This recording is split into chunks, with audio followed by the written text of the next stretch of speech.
What's up, you guys? Sean Ross Sapp, Fightful.com, FightfulWrestling.com managing editor. It is March 27th, 2018. This is the Fightful.com post-Smackdown podcast brought to you by LivingSharp.com and Wartime X. Head over to LivingSharp.com and be sure to check out our friends over at Wartime X and play their mobile game either on Facebook or in the App Store.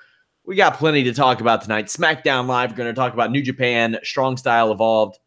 Jeff was in the house. If you all missed it, I have match ratings and I have a post-show podcast for Strong Style Evolved on Fightful.com right now, FightfulWrestling.com. Pretty easy to find it. You go over there, you click the podcast tabs. But that's not the only plug I have.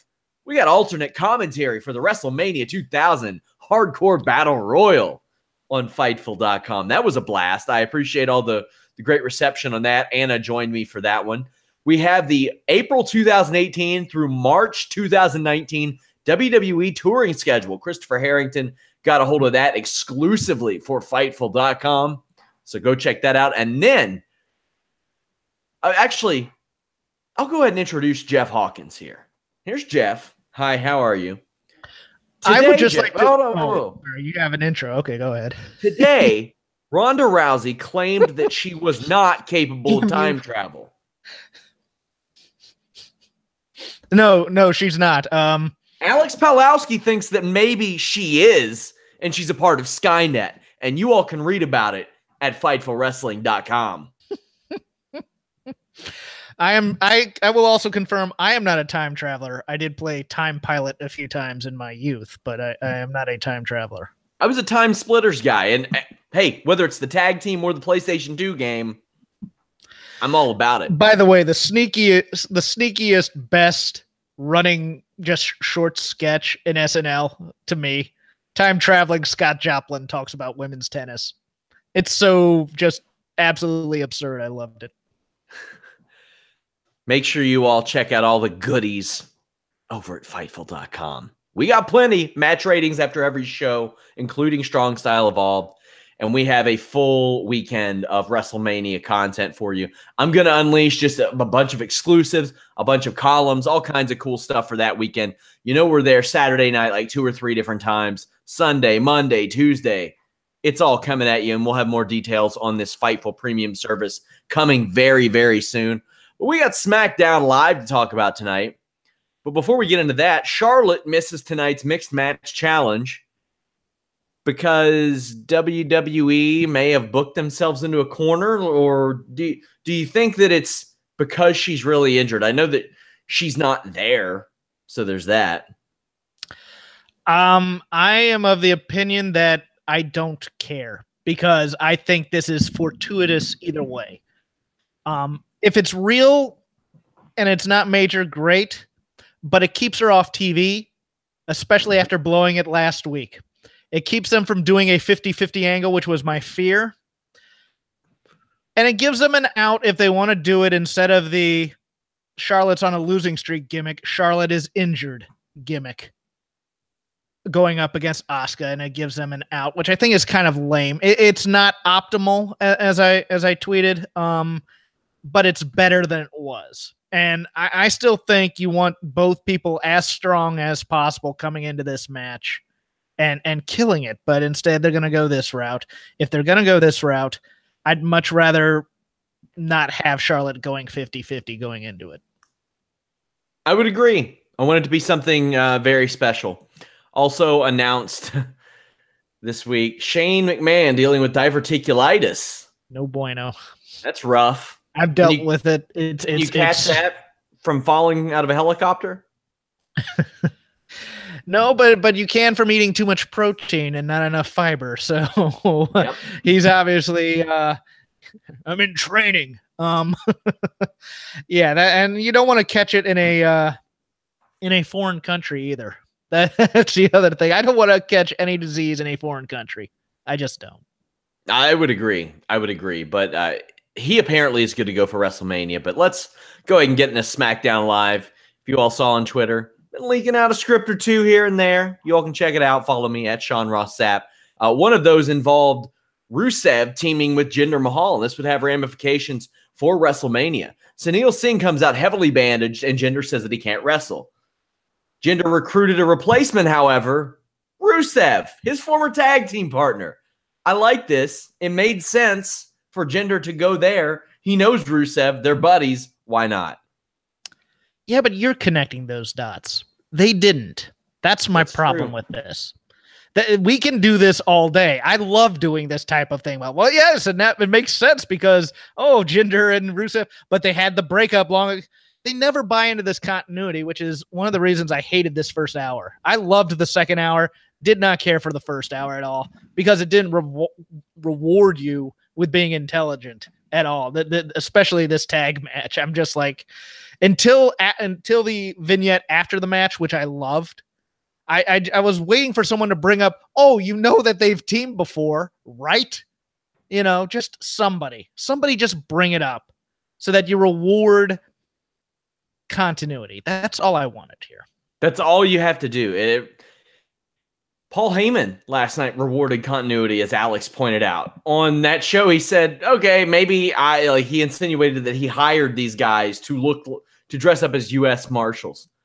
That's all you need sometimes. You just need a little something. And Daniel Bryan used to be really, really good at that on Talking Smack. When there would be some sort of logic hole or just a flaw in the writing, he would just plug that hole with one little comment, one thing. And sometimes it's all it takes. Yeah. All you need to do basically to make anything compelling is tell us why we're watching this right now, why it matters, and how it ties into what we've seen before. Czar in our chat says that Tom Phillips brought it up, but often I don't listen to Tom Phillips. That's why. Well, mea culpa then. I was listening hard and I didn't hear it. Well, Kyler said that he did as well. So hey, I mean, I'm admitted in that I try to avoid WWE commentary because it never offers anything. All right, but I'll reposition it. They should have made a bigger deal of it. How about that? There we go. They had the balls to carry this match through 2 commercial breaks. Takes a set of stones to book that on this show. Solid tag team work from the 3 people that most people don't care about. Well, I'll say this. Live crowds care about Randy Orton. He's always over in the arena. Rusev replaced Sunil, obviously. Things devolve, and Randy Orton ends up hitting an RKO on his own partner. Rusev capitalizes and cracks Randy Orton in the face with a kick, gets the victory. And I put in my notes that he should absolutely be added to the United States Championship match, he being Rusev. Backstage, Rusev tells Jinder Mahal that he's going to get himself added to it after Jinder Mahal says, I'll get you a ticket. I'll get you a ticket. What is it with this roster insinuating that either themselves or other members of the roster can only go there as a fan? There's a battle royal. Everybody gets in it. Everybody knows that everybody gets in it. Shaq got in it. Let me bring something else up. There is no reason for Randy Orton to blow up an entire match by RKOing his tag team partner. Why can't these people be professionals and get along? Look, Sean Ross Sapp and I, we're nasty to each other when these cameras go off all the time. We say the worst things about each other, and most of them are deserved towards Sean. But when it comes time to come together and do a show and be a cohesive unit for the win, for the money, your boys are going to get the win. You don't get to say that. You don't get to say that. I do get to. I'm co-opting all your bits tonight. It's not your thing. That's what we do. That's what we do. We're a team. So yeah, that's the only part. I'm just going, okay, how come tag team partners always have things blow up at just the moment of truth right here in this match? Yeah. Now it's gonna happen. It's fine. I loved Rusev in this backstage segment. He had the excitement of a child on Christmas Day. Yes, it was so great, and he's so great with that kind of knowing comedy type of thing where it's just his timing is so impeccable, and you know what, this match is still going to be a slog even with Rusev on it, but I want Aiden English on a tank singing on the way to the ring. That's all I want. Yeah. As for the United States Championship match, thumbs way up adding Rusev to this match, because who was that crowd going to be into? Maybe Bobby because of the Glorious deal, but now you're going to get Rusev Day chants heavily in that match. The crowd would be in it just for an RKO because that's what they want to see. They want to pop for the RKO. But Rusev, if they don't belt Rusev, I'd be worried. Yeah, like I say or said earlier, live Orton always seems over. Like I'll go to shows live, and man, he always gets these reactions, and it's puzzling because it doesn't translate through the television screen, but whatever. Becky Lynch defeated Ruby Riot. Lynch runs circles around a ponytailed Ruby Riot. We haven't seen that in a while. Riot takes a powder outside of the ring. Riot gains an advantage, but Lynch fights from underneath as she usually does. Logan distracts her, and Riot hits the head scissors into the turnbuckle. The ref picks up on Ruby Riot using the ropes to pin. I like this. I hate burying the refs, especially in the first 30, 40 minutes of a wrestling show. So I'm glad that this happened. But Becky pins Riot after running her into Liv Morgan. We get a predictable attack after the match, but Lynch chucks them all over the top rope because why, Jeff? Because there's a battle royal. They didn't give her their 30% of the booking fee for the night. But I will commend them for this. I think commentary was really good putting over Ruby Riot and her improvement there. I thought that was good, and I agree with you. That was the one other note I had about the ref spot. I like when they show competency in officiating as opposed to the ref missed it. It's a controversial blah blah blah. No, I like this. I know Vince McMahon hates his referees having personality. It used to not be a thing of his. But now he doesn't even want them named. Like you won't hear Mike Chioda named on WWE TV these days, even though he's been there for 20 years. I would love for just some refs to have the reputation of like Steve Mazzagatti in the UFC. Yeah. He was so bad. So bad. But then you get that one guy and he's no nonsense. I think it's happened in New Japan, but almost to a fault because, I hate Red Shoes. I think he's a miserable referee. I didn't like Nick Patrick's reffing. I thought his count was bad. Here's the problem. The problem with that is it would work in a territory where there was that type of subtlety. In WWE, if they did that, it'd be the referees as another character on screen, and then the ref would have to come out and cut a promo and things like that. And I don't trust them with that kind of story. It would be a cool story to tell, or at least it would add some seasoning to matches. If the new ref was making mistakes that a rookie ref might make, and maybe maybe Charles Robinson is just jaded and over it. So he's acting like why wouldn't Ruby Riot say, "Hey, I only lost because that guy loves your dad," to Charlotte? Why wouldn't she be able to use that as an excuse, even if it wasn't a real excuse? She could just use that. She should be like, "That man owns some of your father's hair. He bought some of it. What the hell?" No, I understand the theory. I just don't think it would work in practice. Sure. Daniel Bryan gets a great ovation. He makes a challenge to Sami Zayn and Kevin Owens for WrestleMania. If they can beat he and Shane McMahon, they will be reinstated to SmackDown Live. Bryan wants to give Owens and Zayn a fair opportunity because SmackDown Live is the land of opportunity. And 15 years ago, they gave him places to stay and vice versa. He says that he is sick of wearing blazers or cardigans or whatever the hell it is that he's wearing and wants to kick Sami Zayn and Kevin Owens' ass at WrestleMania.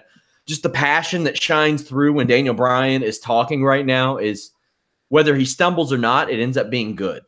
And that's we got more realism out of this.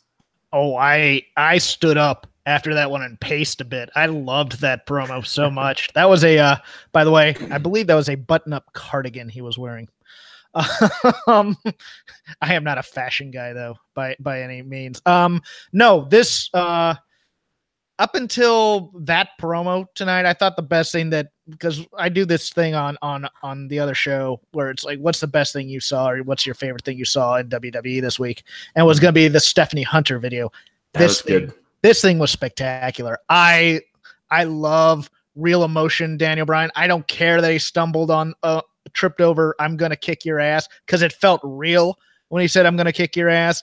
I loved that he set all that up with his real backstory and the real camaraderie that they shared on the road, and he was crashing with them all that time. But you know what? I'm still going to kick your ass for beating me up last week. Loved it. Loved everything about this promo.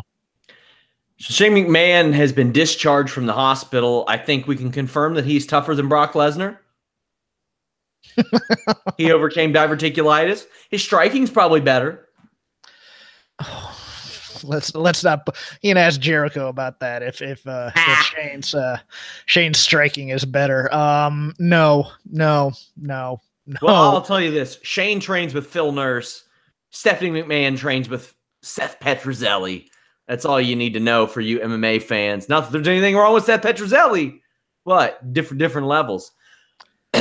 Whose cardio do you think is worse? If they had a contest to see which man would turn purple in the ring first, Brock. Brock is turning purple every day of the week. I think that. Well, I mean, sometimes Shane. His cardio is better, but he'll change. His cardio is better, but he'll change color first. That's true. It's a good point.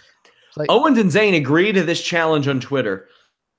We're going to make our full WrestleMania predictions next week, but I kind of want to already get the feel of things. We know there's a superstar shakeup coming up because that's otherwise Cesaro and Sheamus aren't bringing it up. How does that play into Owens and Zayn, or does it? I think it might. It's weird because I saw so many.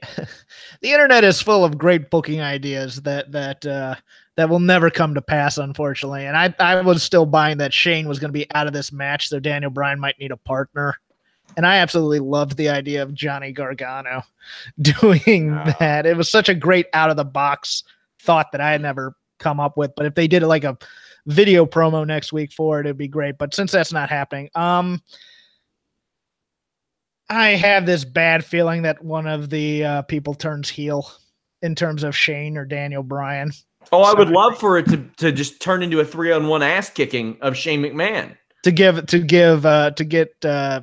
Owens and Zayn reinstated. But I could always see them being creative with masked gimmicks, possibly. That would be fun. I could see one going to Raw and one kind of trying to get his job back in the aftermath, probably Zayn, since I think Kevin Owens would probably be headed to Raw over Sami Zayn. But there's a lot of different ways you can go with this, and I think the shakeup could play into it, but I don't think it will. Well, Kevin Owens and Sami Zayn have went the extra mile, at least on Twitter. Mm-hmm. Kevin Owens changed and sacrificed his blue check mark to change his name back to was it Kill Sting Kill? I believe so. And El Generico tweeted for the first time in years, and I get it, guys. You're going to send me a dozen comments. Well, that's what Sami Zayn. I get it. But kind of cool that they went the extra mile and did that for this angle. Oh, yeah. No, I always appreciate that extra step for detail. Yeah, and the Generico thing got pretty significant buzz, and Ring of Honor even replied to his tweet with the side eye look. Isn't Pro Wrestling Tees also in on this because they're having a sale on El Generico t-shirts for like 4 days? Make that money, guys. Make that money. Yeah. Hey, our viewers can go to Pro Wrestling Tees right now. If they want to point at the sign, they can point at the sign. You can buy a shirt that has the sign. Fightful Mania. How about you have opinionated wrongfully? Or the classic Fightful tee. Get the soft style, guys. Do yourself a favor. Smooth as butter. Smooth as butter. New Day versus the Bludgeon Brothers. New Day cut a promo about the Bludgeon Brothers making their road to WrestleMania a little bit foggier. Rowan in this match lands a pretty cool pump handle backbreaker on Woods, then yanks Big E off the apron and attacks Kofi. One thing I can always appreciate about Eric Rowan is he's always looking to add to his offensive arsenal, and that I can appreciate because he was the less of the three guys initially when he came in. And these days, call me crazy, I'd rather see Eric Rowan in the ring than Bray Wyatt. Am I insane to think that? No, I thought you were going to go the other way and say you'd rather see him other than Luke Harper. And I was going to say, not that far. But yeah, I'd rather watch him wrestle than Bray Wyatt at this point. In the ring, Harper kills Woods with a big boot. Love that. That was shades of the Barbarian right there with that thrust kick to the face. And that's my wheelhouse right there. I am a Barbarian apologist. I will watch him and Haku in any kind of match. I'm all over that, man. Rowan grabs the mallet, but the Usos come out and attack him. Bludgeon Brothers reemerge with their damn hammers and start swinging them. We are going to get Bludgeon Brothers, New Day, and Usos in a triple threat tag team title match at WrestleMania. This set the stage for that. They still haven't beaten the Bludgeon Brothers, so I'm cool with that. It was just to set the table. I'm cool with that. I didn't like the breakdown between the New Day and the Usos because it didn't make sense. Either the match matters or your lives matter. It's one of the two things. And that part felt a bit contrived, but eventually they got on the same page when giant rubber mallets were brought out. As well it should be, because, gang fights require, that kind of thing. Dolph Ziggler defeated Tyler Breeze. This was a waste of my time. Oh, man. Fandango ran laps around the ring while Ziggler kind of chased him or something. I don't know. As much as I hate Mickie James's flappy pants, I don't like Tyler Breeze's tassels even more. Because in addition to them being tassels, they're feathered. I can't see what's happening. Zigzag. It's over. Ziggler super kicks Fandango. Battle Royal fodder. As the foremost defender of unrepentant stupidity, I hated this. From what I was told, I believe when Brody started using these types of tassels, it was to cover up the fact that he had small calves. When Tyler Breeze wears them, I keep thinking he ended up running through a car wash and stealing, all these things away from it. That's what they looked like. I was trying to get it in my mind what those looked like. That's what they were. Yeah, I did not appreciate Fandango's antics tonight. I just thought they were way too out of the bounds of what I can tolerate for a genuine squash match. And what made it worse was Byron Saxton being an apologist. And I love Byron Saxton. I think he's funny at times. This just insulted my intelligence in so many ways. He's got cramps. Have some mercy. I go, good. As soon as Dolph Ziggler super kicked Fandango, I go, I agree with Ziggler on that one. He should have been super kicked for that. Considering that moments before this, we had a team try to murder other teams with hammers. I'm like, come on. Now is not the time for this. Okay. Now is not the time for your wacky haha segment necessarily as a buffer. Well, I was rather excited for Shinsuke Nakamura versus Shelton Benjamin. Shelton Benjamin, before I got into wrestling coverage, and I kind of abandoned favorite wrestlers in that regard, he was my favorite wrestler to watch. I looked back and I loved, when Triple H, he beat Triple H. Loved that. I loved his association with Kurt Angle. The Chris Jericho match. The Shawn Michaels match is top 3 on Raw of all time for me. But one of them that was underrated for me was a television program he had with The Undertaker, where The Undertaker had some sort of feud going on. And Shelton Benjamin was basically his television program until that happened. So Shelton would come out there, lose every week. But this was during the gold standard days. Every time Benjamin gets in there with a main event guy, something exciting happens. And I'm not going to put over this match too much because it was okay, but I want to see more of Shelton Benjamin in this type of role because I think that he and Chad Gable can put on matches just out of the blue in singles capacities or tag capacities that can make you be like, oh, I definitely don't regret watching SmackDown tonight. And that's not something that I have said very often over the last year. Either way. Go ahead. G1 Climax circa 2012, 2013, a little Chaos versus Suzuki-gun here. Come on. No, I loved this for what it was. I did. I'm hoping it's not a tag match next week. I'm hoping it's AJ versus Gable. I would. Oh, please give me that. Please. I've said this before on the show, but Gable versus Simon Gotch in chain wrestling was one of the coolest things I've seen in the ring. Mm-hmm. They just went at it, and it was a lot of fun. So I want to see Gable do some special things. Shinsuke Nakamura is seen backstage approaching AJ Styles. He wants AJ Styles at his best at WrestleMania, and Styles agrees to help fend off Gable tonight in the match. We get a dumb text screen phone promo for Gable and Benjamin. I still really don't like these. Didn't like the text, liked the content of the promo, though. If he could cut a promo like that 13 years ago, WWE might have went a different direction with Shelton Benjamin.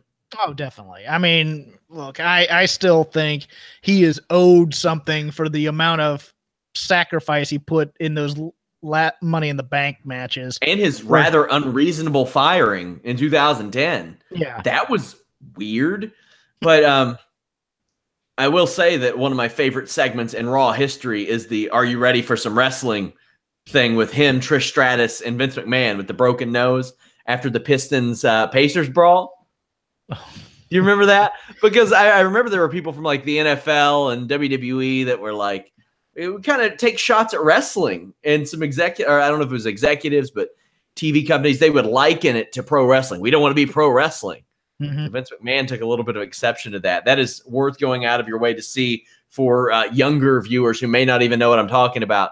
It was a great parody of our boy, legendary Cincinnati Bengal, Terrell Owens. Yeah, be careful about Googling Vince, Trish, and Shelton segments. There's one that I don't particularly care for. Really? I never cared for the sexual innuendo thing. Oh. I thought it was good.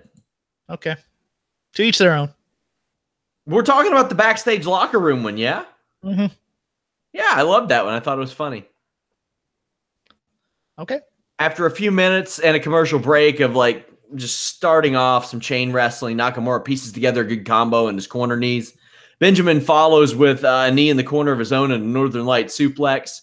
Gable gets yanked off the apron by Styles. Nakamura counters pay dirt with an armbar into a triangle. Shelton turns it into a half crab. Then Nakamura goes back into the triangle. And then Nakamura wins with a couple of Kinshasas. Pretty good for the short match that it was. Would love to see a longer one, but you don't get a lot of long television matches out of Shinsuke Nakamura. They know what they're doing with him, and you don't see a whole lot of like 20-minute SmackDown live matches with a Nakamura.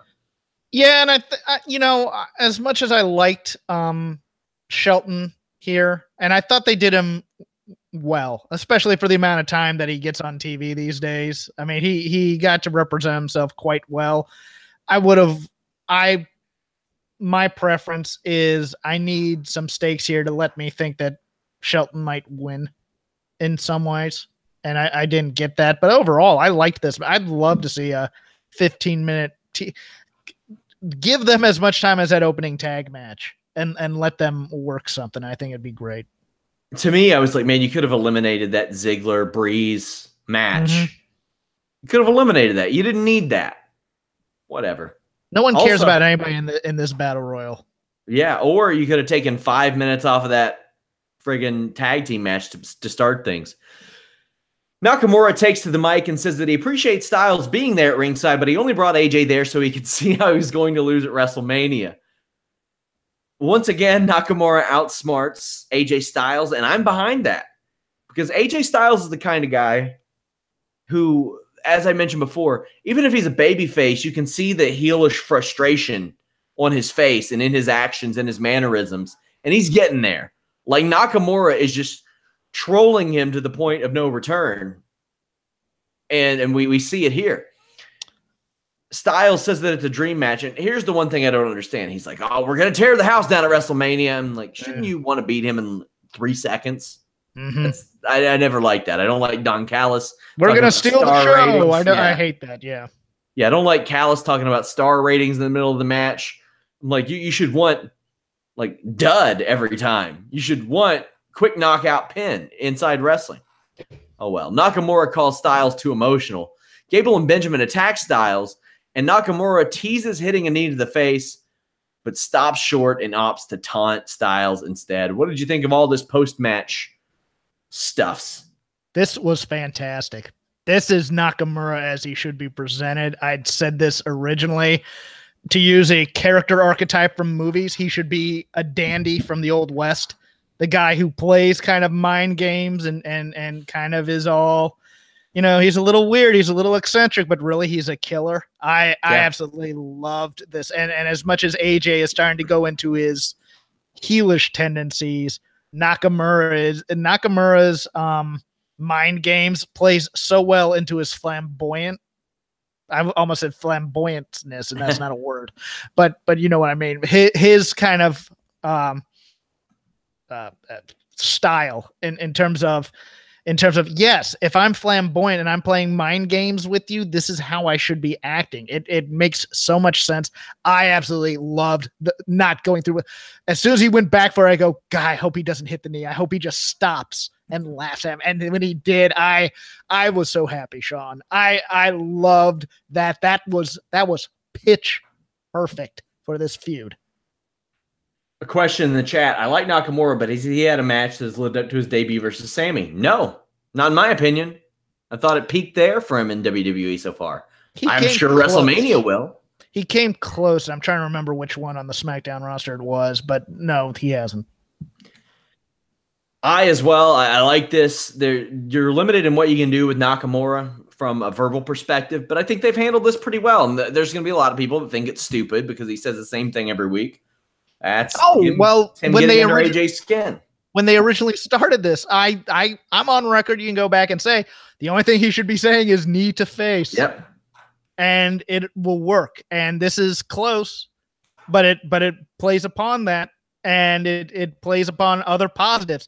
They are highlighting the positives of Nakamura. Yeah. Do not shade this because it's not your normal WWE build. They are protecting Nakamura here. They're making him look good. They're not making him look foolish by trying to do what they did with Asuka that first week where they had her monologue for a while. Yeah. Shinsuke should not be monologuing. He should say short phrases and just project badassness. That's all he needs to do. And Nakamura and Asuka are special in that sense, in that they do project that, and they have that special type of charisma where you can't put a manager on them. Meanwhile, you have a WWE Universal Champion who never talks. So the idea that you have to be a great promo to make it as the top guy in WWE, that's not the case. You just have to be good enough or be enough of an attraction for Vince McMahon to get over his weird hurdle of not wanting managers. That's really it. But Nakamura and Asuka, they can't have a manager. They just, it wouldn't seem right because they just exude what they exude. You could, but it would have to be kind of a Gary Hart type where, it's just kind of playing the straight man and then you let the person go off and do what they do, as opposed to a more, not that Gary Hart isn't charismatic, but he's not over the top charismatic like a Jim Cornette or a Paulie Dangerously or someone like that. He's not a caricature type of manager. He's an understated, but he's serious. And here's my fine, here's my charge from Japan. Yeah, Asuka projects everything right up until the moment she talks. And then then she's kind of, as I was saying before, kind of a little bit buffoonish in the she's playing to the back of the audience. With the big emotions and the over enunciating, and it kills her aura. And that being said, if Vince McMahon were to give in and be like, okay, let's get those guys a manager, you know what it'd be? Where the hell's Mr. Fuji? Yeah. What do you mean he died? Like this. Where's that Sakamoto guy, pal? Oh, jeez. Yeah, no, they're not into those types of managers. They're into valets and associates and things like that. How long before they'd have Nakamura chopping someone's pee-pee off? Look, just hire Stokely Hathaway. God, I wish. That would be fantastic. That was SmackDown Live. We got a couple of other stories on Fightful.com I want to talk about. So it was pointed out to me by Andrew Thompson today that the domain name www.impactwrestling.ca, since it's based out of Canada, goes to the Hardy Boys WWE shop site, when you type it in. I did reach out for comment. The Hardys are not responsible for this, although they would love to be able to claim responsibility for it. Whoever did that, well played. Yeah, I'm sure it was probably someone just kind of waiting for the domain to expire on that first day and to do it. I like it. Road Dogg is going to induct Jeff Jarrett into the Hall of Fame. It had to be him. It wasn't going to be anybody else. And they've got to do With My Baby Tonight. I mean, Conrad Thompson and Bruce Pritchard have led a resurgence of that song. That has to be performed.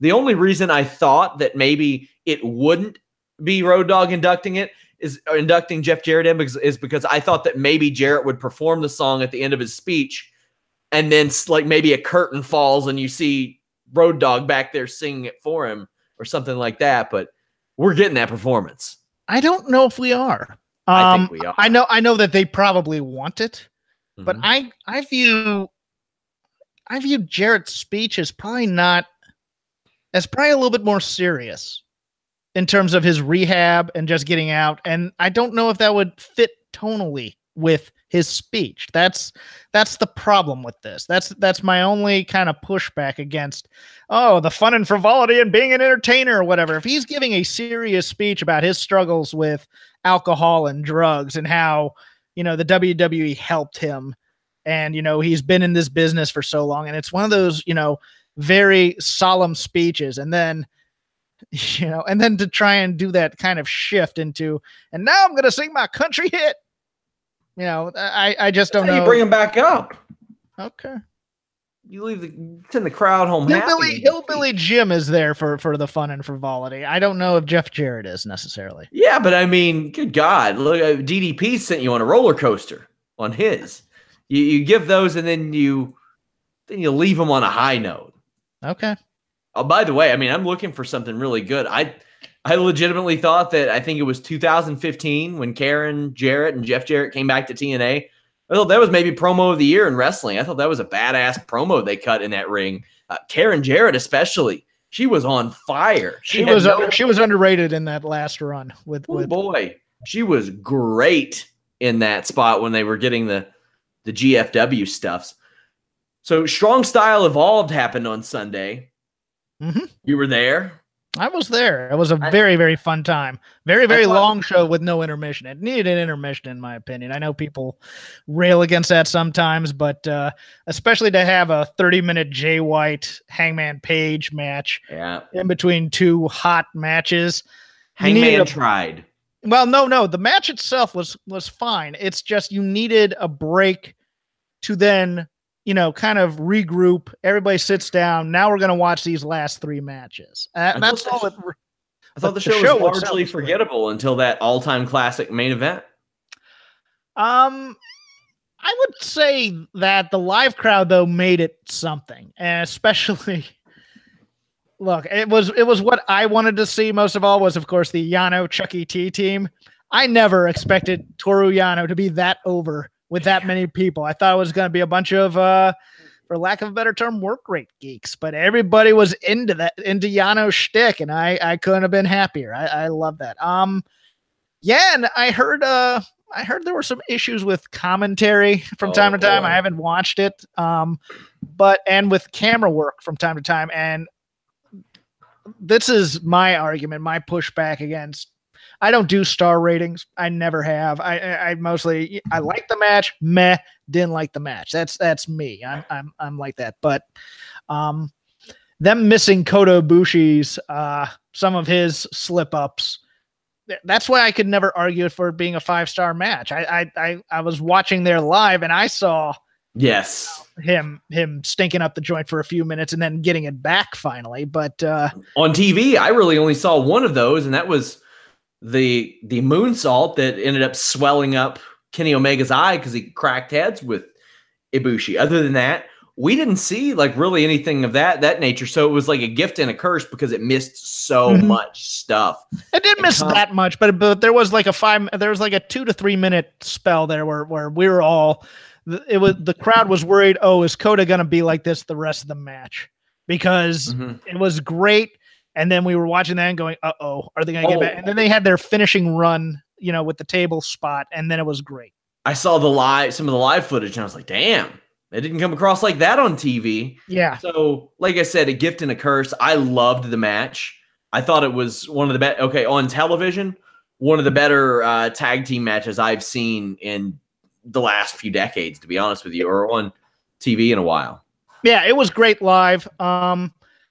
Cody Rhodes has really become something on this run and being the Elite has helped him tremendously. The man has been a genius from like the week before he left WWE. He was smart about it all. He was selective of certain things. He put out the list. That was crucial. And then when that list was completed, he was like, all right, it's time for me to be a dick. And this setup was much better than the first Long Beach show. The venue was a little bit better. Pretty. It wasn't I mean, in terms of the interior, it wasn't run like clockwork necessarily, but the setup, the Titantron, having seats that are on risers, because it's a basketball arena, was far better than having everybody on the floor so everybody could see. Yeah, no, it was a really, really fun day, and I'm thinking about traveling up to the Cow Palace for that show. So, the only thing I didn't like about the venue was they had the big bright light shined into the camera. That's a bummer because it doesn't look good on TV. Well, if you thought that was bad, PWG on Friday night, they ran really? the Globe downtown. Yeah. And friends of mine were sitting there, and they didn't exactly. It's a new venue, and they were trying to really spruce it up. But some people had floodlights in their face the entire night, and it's just like. Do you think they run there again? I think they run there for Bola. Really? I think it's a special attraction thing. I think there are other reasons why they also ran the Globe. Particularly because New Japan was in town that weekend. I'll ask you, do you think that they switch Bola from the planned weekend because of All In? They have to. I thought they already announced that. This is the first time it's not Labor Day weekend. Okay. Interesting. Or not the first time, but the first time in a while. It's funny. When I had my wedding, I had it on Labor Day weekend, and we had it on Sunday. Because I got a lot of friends that are involved in wrestling. That's a big wrestling weekend for them. That's a big booking weekend. And when we planned it, I was like, God, I can't take their Friday and Saturday from them. Like that's a big one. And there were some that were like, damn, you're taking my Sunday from me even. But yeah, that's a little bit underrated. A lot of people don't realize that that's one of the bigger wrestling weekends. But Cody, yeah, I've enjoyed the way that he has handled things. As a guy who runs a wrestling website, my only issue is a couple years ago, he was saying how disgusting mainstream media is now. Wait and see who gets the interviews for the All In show. Just keep your eyes on that, guys. Keep your eyes on it. Because I guarantee you this, Fightful.com is we're probably getting Hangman Page again. He'll talk to us, but they'll get Rolling Stone and Sports Illustrated and stuff like that for the Young Bucks, Kenny Omega, and Cody. And hey, if that's what they're going to do, they know that all the other sites will pick that up. It's a very WWE-ish thing, but yeah, that's the only thing in the indie run that struck me as like, but that's me working this job personally. A regular dude on the street doesn't give a damn about that. Otherwise, I think Cody Rhodes' run has just been, and Brandy is such a compliment to that act. She's great. That whole act is very 80s NWA, and even with Marty Scurll and doing the whole hugging on the outside, and he's such a knucklehead in terms of being a heel. That whole thing is quite good. Do you have time to go into Ronda, or we? Yeah, sure. What did you think of this whole debacle on ESPN? The ESPN press junket. At some point, she has to get over the fact that people are going to ask her about getting beaten in MMA. And all she has to say is, I've moved on. I took it very hard at the time, but I've moved on since then. Even if she hasn't really moved on. She's moved on professionally, but it's clear that emotionally she is not. Yeah, I view a lot of this as a failure of WWE's media relations team to put too much faith in the fact that Ronda's done media for UFC before, because this is not the same Ronda Rousey. This is not MMA trying to sell wolf tickets Ronda Rousey. This is smiling, happy personality type of Ronda Rousey trying to sell the crossover audience. Hey, wouldn't you love to watch WrestleMania this next weekend? You know, it's Jimmy Kimmel Live. It's not, except it's with sports reporters who don't like professional wrestling and who barely like MMA and who spent hours after her second loss saying she was done. So you had to know, someone had to know that this is going to be the situation. And they need to work on prepping her a lot more to take those questions with a smile, swallow it, kind of, you know, have FU in her eyes, but still, you know, with the crap eating grin. Look, I'm just really happy to have moved on with my life right now. I can tell you, I've covered Ronda Rousey for years, and depending on what media day it is and what she had to eat and what kind of weight cut she's going through, and this goes for any MMA fighter, you don't know which one you're going to get, but Ronda to an extreme degree. And you know, maybe it dates back. I mean, she didn't learn to talk until a late age. She had a bit of a disorder or something. So her words mean something to her. She doesn't like to waste her time. So when somebody gets on there and says, could you go back in time and fight? She's like, the hell are you talking about? I'm not a time traveler. That was a clear goal. The Max Kellerman stuff, it's obvious she doesn't want to talk about that, but I mean, did they not screen it? Did she not care? But I mean, Max Kellerman, you know, he's got a show with Stephen A. Smith. And what does a Stephen A. Smith do? And what does a Max Kellerman do? They get on there in the morning. Max versus volume. They take takes and they do pro wrestling. That's all they do. That's their shtick. I'm going to take the pro side, you take the anti side, and we'll go at it. Hey, I'll put it like this. Fabulous Moolah's daughter messaged me on Facebook last week. Transcripts up on Fightful.com. Read it. I didn't expect that conversation to be a pleasant one. It wasn't. Sometimes you have to answer for the things that you say on screen. That's one of the things that I had to do. Didn't look like Max Kellerman was ready to do that. All due respect to him, because the thing is, he's had to for years and years and years. He's one of the leading voices in boxing, and I think he's one of the best ones. He is. And the other thing is, I think WWE miscalculated how co-opted ESPN is still to them, because they're not anymore. They don't do the weekly sit downs with a talent, et cetera, et cetera. They overestimated this. They should have set some parameters on the interview. You can, and of course it'd be hard to say you can't talk about MMA to a sports channel. Maybe this wasn't the outlet they should have gone to. Yeah, and you know, WWE loves their ESPN, though. Yeah. They love it. They really do. But I don't know, maybe have personality or brief them, or I don't know how the setup is. You can practice for half hour in a hotel room. You know, here's the types of questions you could expect. Somebody may throw you a curveball. How are you going to react? But I think they put a lot of faith in the fact that, oh, she's done media for major pay-per-views. But she's not the same personality that they're trying to market in WWE. Here's something that they should remember. She didn't do it for her last fight. And that was the condition on her coming back and doing that fight, was that she didn't do media. Right. And it's just, oh, man. This is a different game than pure sports. It's you're selling a product, so be a salesperson. She's got to put her working boots on. Mm-hmm. She's got to go into work mode with stuff like that. When I do indie shows and I cut promos, I'm not cutting promos as Sean Ross Sapp, managing editor of Fightful.com. I'm cutting a promo as a character. I'm selling something. I'm trying to get somebody there again. Like, it's different. If she's Ronda Rousey, miserable, not happy about her MMA career, Ronda, well, on WWE TV, she's happy, smiling, trying to make sure everybody knows that she's ready to be there and is ready to earn respect, Ronda Rousey. WWE fans saw those interviews today. What do you think that portrays to them? I think I'm going to speculate here. I'd be a bit worried about the investment.